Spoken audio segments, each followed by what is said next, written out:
Hello, everybody, and welcome back to the international version of our horse racing show for International Picks with myself and Tom, who is 125 to 1, Tom, today. He picked the big winner, and he sent receipts. Right, Tom? And paid a little to the IRS. Oh, that's always fun, yes. Yeah. He had a Island Bandit in a race over at Newbury, a track that we'll be talking about today that paid – how much did it pay to win, Tom? Here it paid $226, I think. $226 on the nose. That Exacta paid something like 676, roughly 676 pounds. I don't know what that translates to dollars, but I think that would be more in dollars, if I remember correctly. Yes, it is. It's more in dollars. Mm-hmm. Well, considering that they've increased the money supply by 20% since 2020 here in the U.S., it's worth at least 20% more than it would have been this time last year. I'll take what I can get.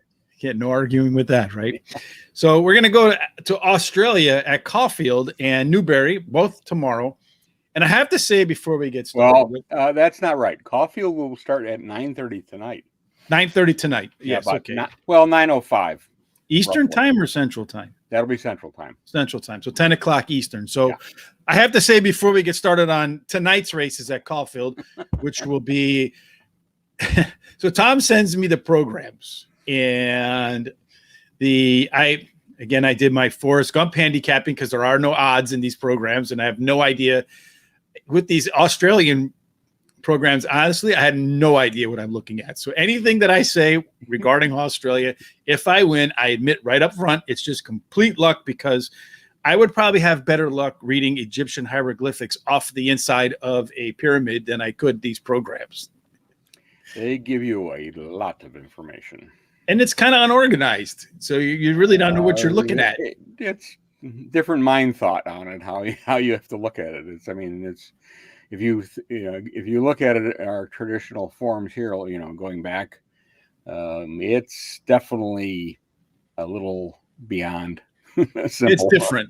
Yes. It's just a clump. But I'll describe it like this, because I don't know. I don't want to put it on and get in trouble. But it's just like a clump of information with a table on top. Yeah. So, and then I try to look to see if Brisnet, what I use to do my handicapping, they're great past performances and data. If you use data for Excel, I would recommend Brisnet. It's easy to format with comma delimited anyway. But when I looked at Brisnet, there was just like the name of the horse and then like the position it finished in, and that's it. So good luck trying to make heads or tails out of handicapping with that. You get feast or famine in this case. Mm-hmm. All right, so let's get started with Caulfield. We'll go with race number well, I don't know what race it is, but it's the Ned Vans Stake at Caulfield. And again, this is my Forrest Gump handicapping, so I have no idea what I picked until I looked at it. And then I Googled later on to see if I can find some odds. And I found this. And I don't know if this is what you use, Tom, or not, but it's what I'm using. So this is the race and the odds that we're looking at. So tell us which horses you like, and then I can tell you where you can get the best odds on that horse. Yeah, I started out with number 3, Integrating. Mm-hmm. 2 good barrier trials since this March race. And what is a burial trial? Well, think of it as a training race. Okay. Instead of getting workouts, they do barrier trials, and Hong Kong does the same thing. And okay, basically, you get some idea. Now they're not, whether they win or not. That's not the purpose. A lot of it is to get something out of that horse and see what you can get. And I like that the one race that it ran there, got a good time. It's got a good record. 7 starts, 3 wins, 4 placings. Can't beat that. It's one at the distance. Only 1 start at this distance. Last race, they tried to put blinkers on. That wasn't a good idea. It's faced better in the past. I'm thinking it's going to be the favorite, but it looks like right now, according to the odds here from these different books, it looks like Generation is a 2 to 5 favorite, followed by Integration to 3. Yeah, I took Generation my second choice. He's definitely stepping up. 2 for 2 at wins, or 1 and a win at Caulfield. He seems to like good or soft because he won on both. And You know, I put him. I always put this kind of horse in a late developing category because he seems to be just figuring it out, or they've had problems getting him to the races. I don't have the background on that, but it seems to be falls in that category, and I always like those kind of horses because sometimes you can catch them good, or sometimes you can watch a late progressor. And we see that in this country too, when you get some of these 3-year-olds that all of a sudden at the end of the year, they're like, oh, wow, where did this one come from? I took number 2, Lightsaber is my final. Steps down in distance and in class level. Finished last in a Group 1 last time out and had all kinds of trouble, all kinds of problems. It's a winner in a Group 2 at 1,400 meters, so that it fits right with this bunch, and I think it could hit the board. Okay, so here are my here's what I took away from the glob of data. I like Ingratiating as my top pick too, so I don't know if that's a good thing or bad thing, but it's 3-3, and my second pick is General Bo, which is the about a 5-1, 9-2 favorite there. The one horse. Do they break from the gates like they do here? Or do they jumble them up in England? Like they jumble them up. They jumble them up. All right. So Bo General, the one horse, is my second pick. They raced against each other not too long ago. Ingratiating got a little bit of the edge on that one. I don't have the 5. So, and then I have number 7, Mr. Mozart, who is 15-1. He ran one time at the distance and he won at the distance. So maybe the horse likes the distance. That's about the most information I could get out of it. But that was looking for horses like an improving and stuff like that too, based upon their lines. And then finally, I agree with you. Number 2, Lightsaber. The horse seems to have, from what I was able to pull out from the data, the top jockey trainer combination. And aside from his last start, which Tom mentioned was a Group 1, he has done much better in every other race. So a horse that maybe needs a little bit of step down in class relief. On the next race at Caulfield, this is the Quezette Stakes. Is that right, Tom? I think so. So tell us who you like in the Quezette Stakes. My top choice is number 3, Scorched Earth. Won last 2 races. It's dropping back in distance, which I find curious. And he's 20-1. Yeah. Placed in a Group 2 in its first start of the year. And it should be running up near the front of the pack. I don't. That has not in the past want to be anywhere but in the middle up to the front. So if you see it starting last, you can probably take your ticket and tear it up. I took number 13, Asterida or Asteroid. I don't know. Won its maiden start. Appears to be the speed in the race. Definitely going to be stepping up. I like the last race. It was good speed. It could be on the front end. It's hard to say 100%, but I think it's based on its maiden run. I think you're going to see it probably very forwardly placed. That one's like 26, 27, 20-1, depending upon your book. So you hit that exact. You'll be visiting the Australian version of the IRS. Yep. And my number 1, Arcaded, is my final. Winner of Group 2 and Group 3 races, 5 starts, 3 wins. Back to a winning distance, which I think is important. I think it needed the start last out after its barrier trial. It did not run at all. So, and this is, and the time in that race was very fast. So I think that going back to a winning distance makes sense with this horse. And another little fact, of course, it's Godolphin owned. Yeah, well, they win all over the planet this year.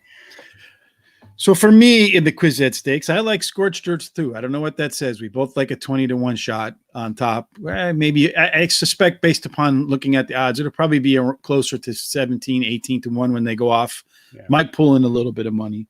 And then I also, because it's never run a bad race in any of its races, so I can see it running a good race again. I also like the one Arcaded, 7-1 on the morning line, 2 for 2 at the distance, 1 for 1 at the track. So a horse likes a distance, maybe a horse for the course.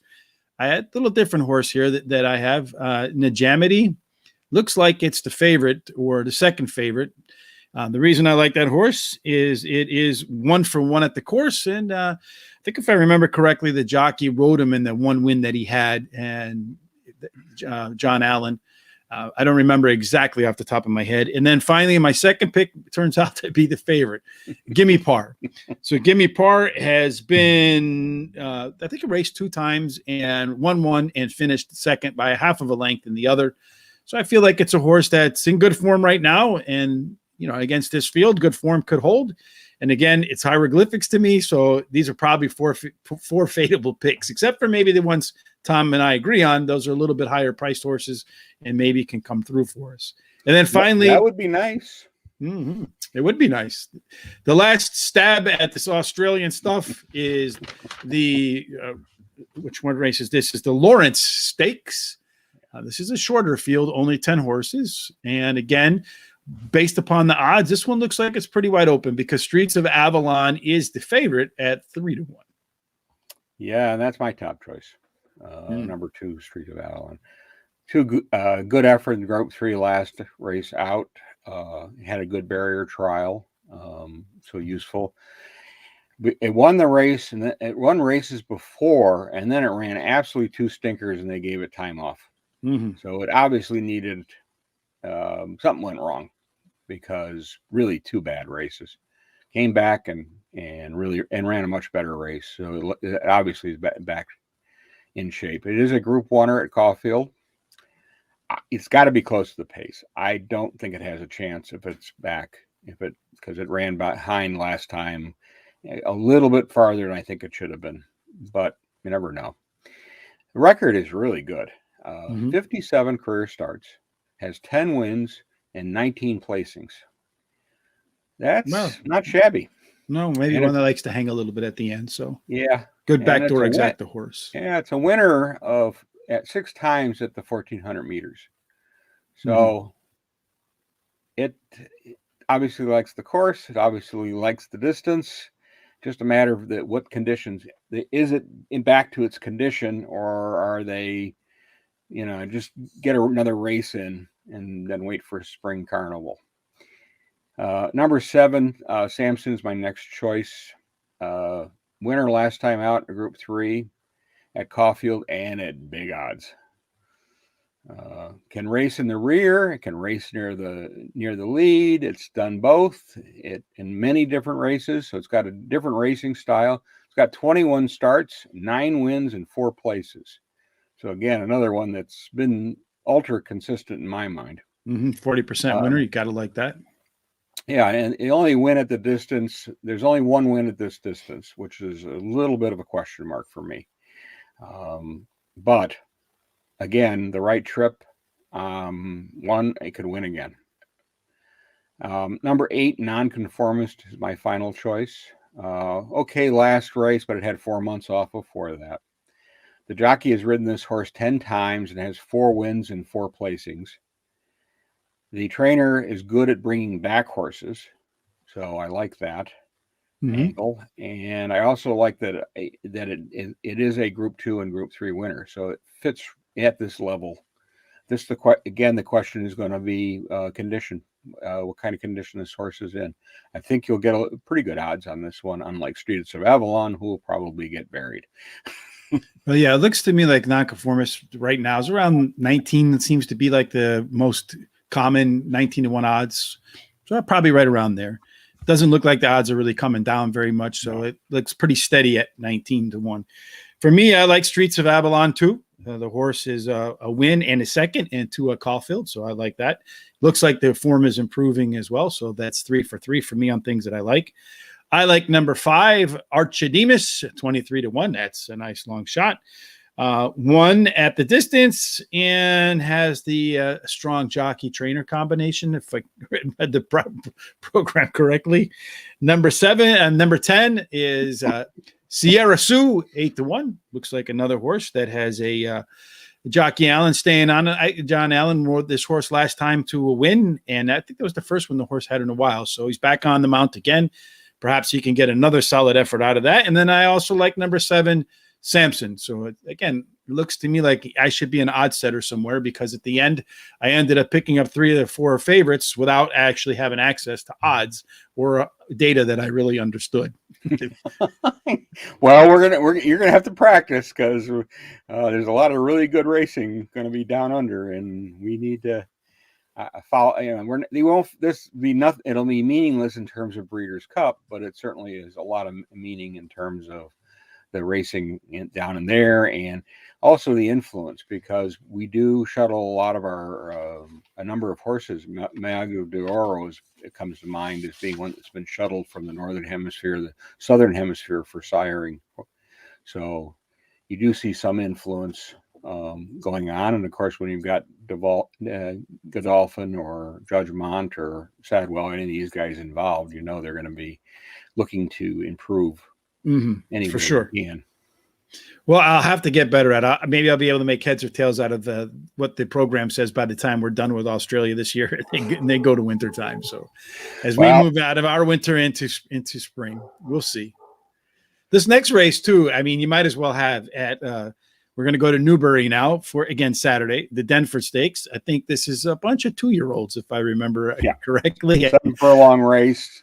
Not a lot of experience for any of them. So just like again, another program, just blank. Here you go, horses, take your pick. Though they do have a little bit of experience, and I was able to take a little bit at their, at their numbers and how fast they run races and so forth. So let's see how we rank them here. Okay. I should point out this is a Class 1 race, but it's a listed race. It's not a group race. So kind of a step down would be the best way to describe it. We have the same types of races in this country. Of course, ours generally run for a little more money. Well, we call it non-graded here or listed, right? Yeah. Sometimes they look at it as black type, but then some of them you get these $125,000 races, and they're an overnight stake. So, and that would not be considered. But then grade 1 horses show up in them, so you're like, okay.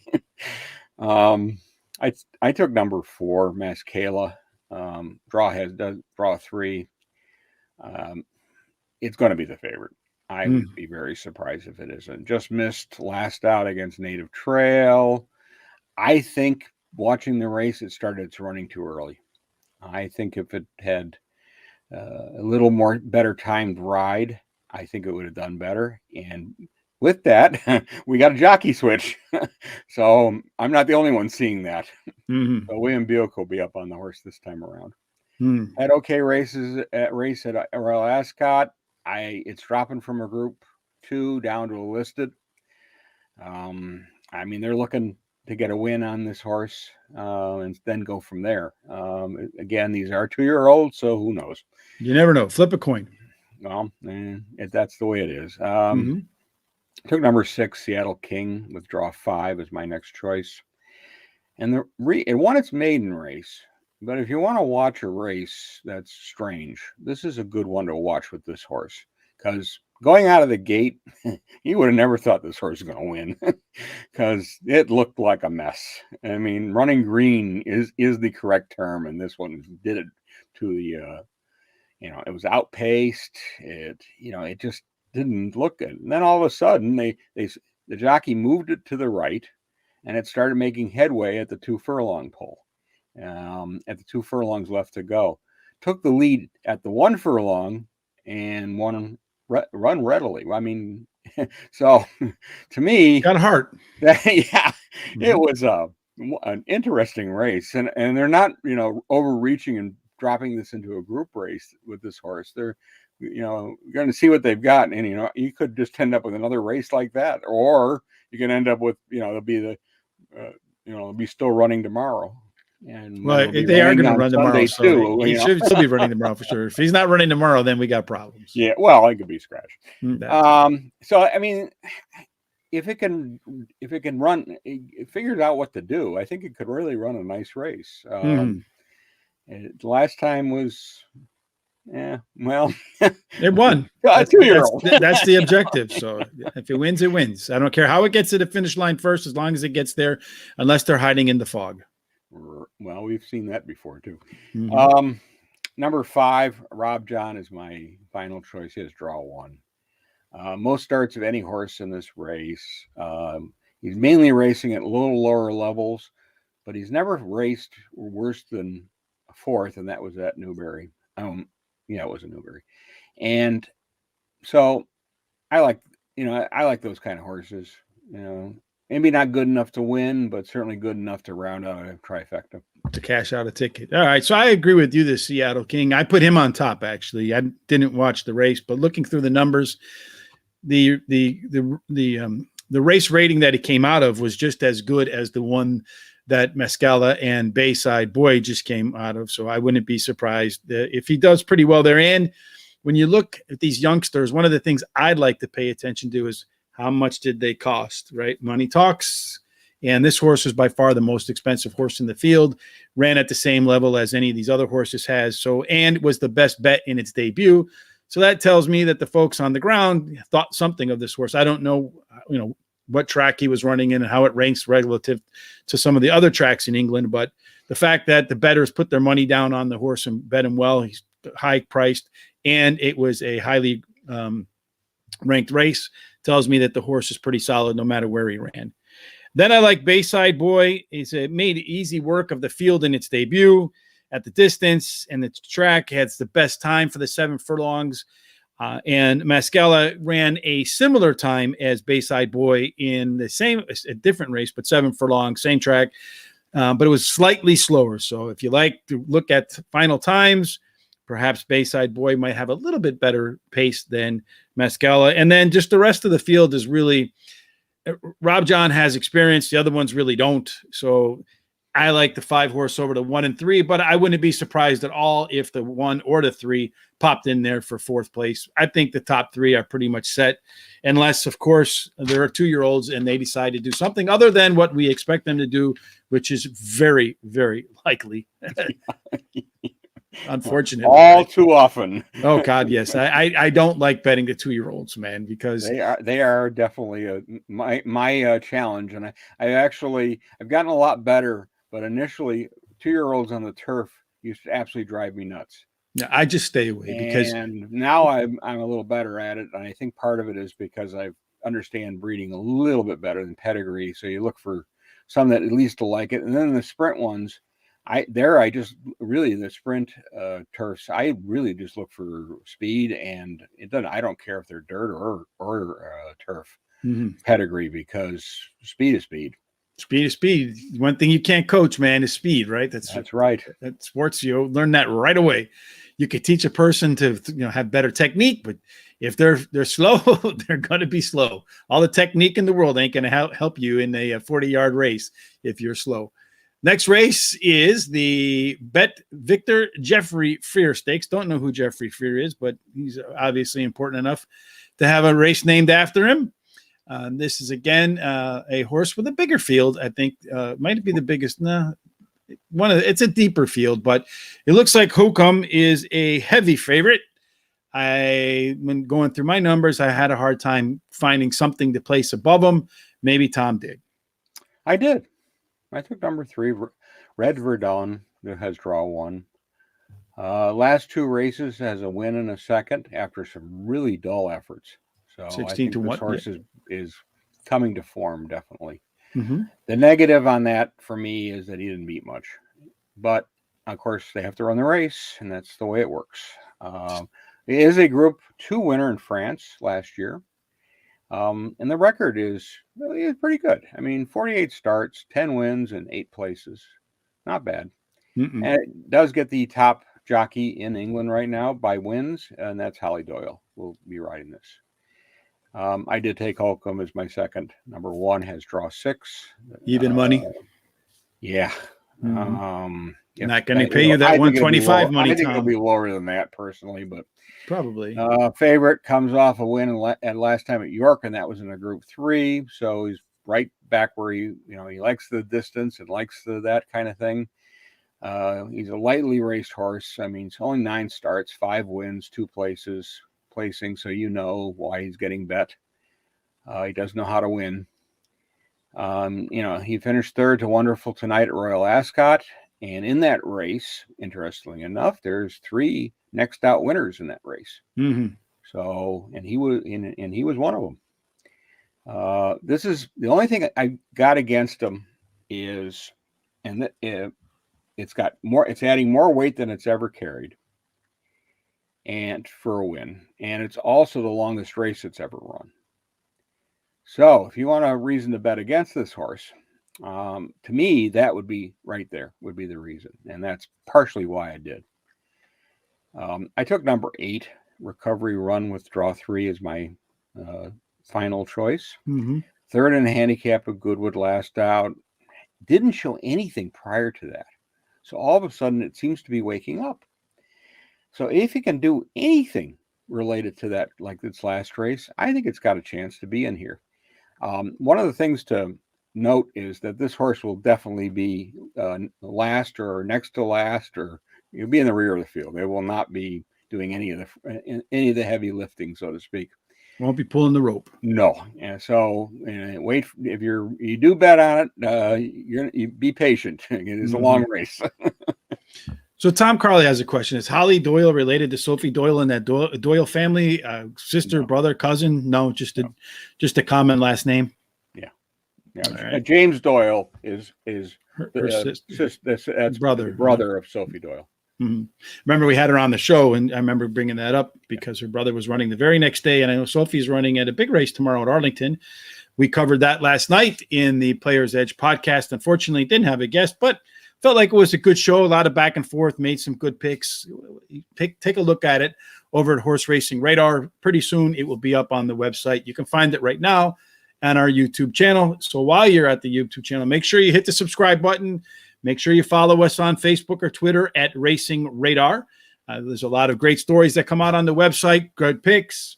Tom didn't share his 125-1 today, unfortunately, but he is sharing his picks for the Jeffrey Maiden 2-year-olds. Yeah.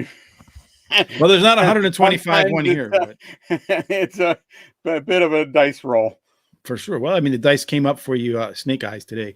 Yeah, I like Hokum in this spot. Looks to me like it's Ton the best horse. And, you got to bet the best horse. Unless something weird happens, I don't see the horse not winning. I like Golden Pass as my second choice. Again, here I am without the odds. Going right down the odds. I got to get a job as an odds maker somewhere. All 4 of his wins were on a good surface. And the 1 second that he had was also on a good surface. The track is expected to be rated good tomorrow, so should like the footing. I like Without a Fight. That's my long shot. Number 6, 14-1. 3 runs over at Newbury. A win, a place, a show. Man, maybe he's due for a 4th.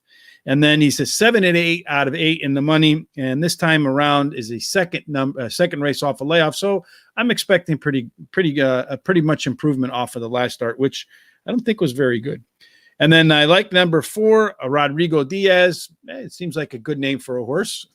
12-1. And when you look at the horse, it's 2021 form. You can't argue with it. Horse has raced exceptionally well this year. I see no reason why it won't run another good race. So maybe it'll end up in 3rd place instead of my Without a Fight horse. And then finally, we cap off the races. 6 races today, Tom. That's quite a few races for us. Usually we do 3 or 4. Today, and the last one is the Hungerford Stakes. It's a Group 2, and again, it looks like you have a couple of at least 2 horses on the top that are 3. Well, anyway, 1 horse that's highly favored, but I think a few that are not too far behind. Yeah, I took the favorite, number 2, Al Suhay, has draw 2. It drops back, I think, to a more suited distance. After races of a mile or more, I think it needed the race after the Dubai race, even though it ran against some pretty good horses in its last run. Traveled well, but didn't finish. Is best way to describe that race. And not doing enough. And that, I think, probably was a little short on form, a little short on conditioning. So hopefully it'll be able to come back and do a little better. Its record on 7 furlongs is he has 3 races, and he's won 1 of them and placed in the other. So my comment and reading some of the comments on there, I think he just needs a patient ride to win. And you do anything a little too crazy on this horse, and I think he gets in trouble pretty easily. So again, if it's in condition, it should wallop this field. But The wallop I call. still don't That's know the first. Yeah, I don't know. I'm, with this condition, I just don't know if it needs another one. I mean, sometimes they do. I took 3. Dania has draw 10 is my second choice. Winner is a favorite. Last out at Ascot. Likes the distance. Has 2 wins, 2 places, and 4 starts. Can't complain about that at all. Does move up pretty significantly from class 2 to handicap races to group. So that's something to think about if you're going to bet on this horse. Its record overall is it has 11 starts, 4 wins, 10 placings, and its other race was 4th. So it's always been there. Horse with heart. I like them. And this is definitely a favorable distance for this horse. Number 6, Dream Loper, who has draw 6. He's a last out Group 3 winner at 8-1. He will sit behind the leaders. And Holly Doyle does have this mount. No relation to Sophie. Nope. And he has 9 starts, 3 wins, 3 placings, and they've been in either handicap or group company, so he's right up there. And I think his going needs to be good or good to firm for him to have a real chance for the win. Which is what it's expected tomorrow. Yeah. So we're based on that. I think it could sneak up there and end up beating these horses. Well, for me, I like Dania. The second choice is my first choice. It looks to me like the horse is just in the best form in the whole field. But there's one person who disagrees with me, and that's William Buick, because he gets off of the 3 and rides the 2, which is my second pick, Al Shahel. But it just seems to me that this horse, it is the most credentialed horse in the field. There's no doubt about that whatsoever at all. And it has it's making its second start, has won 2 of its 3 second starts off a layoff. But the thing that it does seem to every now and then throw in a clunker. And that's the thing that concerns me, is that you might get a clunker in here. And for a clunker, a horse that has clunker potential, I want better than, 5-2. Well, it's going to be about 2-1, 3-1 odds. So it's not that bad, but I still feel like the 3 horses in better shape right now, running definitely better than the 2 horse. I like the next horse, the 4 horse. Is just funny to me that I always end up without the odds and end up running right down the aisle. Caulfield is a horse that's run 8 times at the distance, has 3 wins, 3 seconds, and it looks like he likes to race kind of like off. He looks like one of these horses that's like an on off, runs a good race, runs a bad race, runs a good race, runs a bad race. Well, last time was a bad race, so that means this time is a good race, right? It's in every other horse race. And then finally, number 7, I think Languish if there's any horse in this field to me that can upset all of them, it's Languish, because it's a horse that's making its 3-year-old debut. And when you look at the 2-year-old numbers in terms of its race ratings, it was running as a 2-year-old in races that are rated as well as this one is. And many times 3-year-olds come back. So you get one of 2 things. They come back bigger and stronger and in better form than they were as a 2-year-old, which is what I'm hoping for. Or they come back and they're not what they were as a 2-year-old. But it was lightly raced as a 2-year-old, so I don't think it was overused. It's got some time. I'm expecting improvement in a 3-year-old debut at 18-1, and I think that's the long price shot horse that has a chance to win, because we don't know its potential, and it could come out of the gates and show itself that here I am, bigger, stronger, better as a 3-year-old. And that's how we like these picks at Australia from the hieroglyphics for me, and then a little bit better information available in England. Yep, a little different. But I'll get used to practice, find some winners. Yeah, for sure. Or find some other source. But I think it is a little overwhelming. I will agree with that. But one of the things that I do like about it is it gives it a lot of detail on equipment change. So if they're adding a tongue tie, that's listed. And these is stuff that we don't get here at all. I mean, how many horses do you know they added a tongue tie to and they won? 0. Yeah, that's the way I look at it too. Yeah, I mean, they don't tell you whatsoever. No, we have no idea. No, whatsoever at all. So, so today at the Horse Racing Radar, a little bit too late. There's a contest for Arlington Park, so you can't enter that one. But tomorrow, Thistle Downs, winner gets $100. I know Tom will be in that one for sure. I'll be emceeing it, so make sure you head over there. You will get some live commentary on every race. We'll do much like we did today with Tom I Love Carly and the 4-Star Dave preview. We'll take a look at the track bias. We'll take a look at the pace setup. We'll take a look at the horses that will be coming late. And then we'll go ahead and make our picks.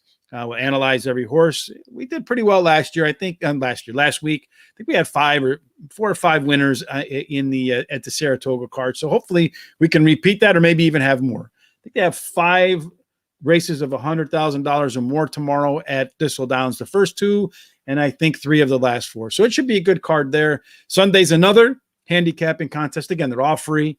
Enter it to win. You can win $50 on Sunday, $100 tomorrow. Use that for your bankroll so that you can find 125 to 1 shot like Tom did. He's got to share them though from now on, right? I wish I could do that all the time. Yeah, you could tweet it out right before. If you have 125 that you like, just tweet it out. Let us know about it. Let us know what you think on Twitter or Facebook, as I mentioned, at racingradar.com, of course, horseracingradar.com, and at Racing Radar on both Twitter and Facebook. Hit the subscribe button. Tom and I will be back. Actually, next week, Tom, you'll be joining us during the week, right? With some races. Well, yeah, we've got the Ybor Festival meet at York, and it really starts out with a goodie. It's the Judgmont International. The current entries are the Breeders' Cup winner, Tanawa, is not. We don't have the declarations yet, so we don't know actually going to be running. But Love's in there. I don't think Wonderful tonight. She's entered, but I don't think she's going to go. So and then there's this horse by the name of Saint Mark Basilica. Mark that one down. Be one of the best horses in Europe right now. And he is, from all indication, he is going to go in that race. So it could be a very interesting race, and the week really is. I mean, we've got on Friday we're going to have the Nunthorpe, and that's a race that's interesting because 2-year-olds are allowed to enter in that race.